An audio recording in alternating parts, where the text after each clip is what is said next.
Well, Dr. Greg, everybody who's doing something professional or a sport or what have you, know there's technique involved. And whether you're a musician, whether you're, a singer, whether you're an athlete, we need to understand technique. And what is some of the science behind technique? Because sometimes as coaches, we're getting people to improve their technique, to improve their form, their stride length, and what have you. Give us a little bit of what's in those videos that we saw, and tell us some of the science behind it. Well, I love talking about technique because it's the easiest way to get faster without actually training and changing your body. So as I say at the beginning of the video, imagine if you could run faster without training more. And if you can, you absolutely can if you improve your form, if you improve your mechanics, if you learn how to run more efficiently.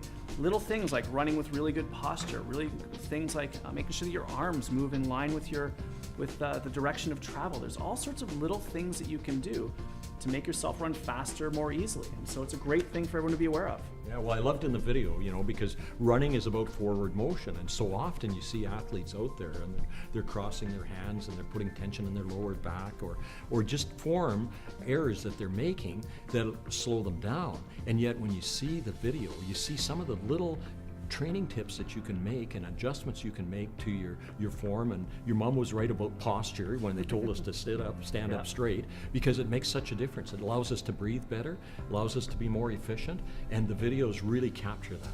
When you mentioned the word tension, I want to grab onto that because it's such a key thing. When you run with better technique, there's so much less tension in the body. And when you have less tension in the body, you're using a lot less energy. So relatively speaking, it's easier to run. And so it's a really important thing. You mentioned breathing easier. Well, that's going to happen if you run with better technique. You're going to be able to go farther distances because it's not costing you as much energy in order to cover the ground that you're trying to cover.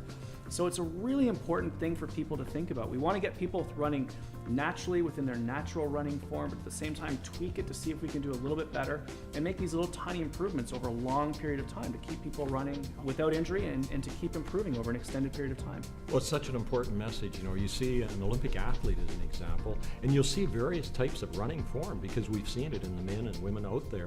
They all have different types of running form. But if you look at the commonality of what's in the video here and what's in those Olympic athletes, that's where you see the correlation, and that's where you see this is how I run faster, which is what we all wanted.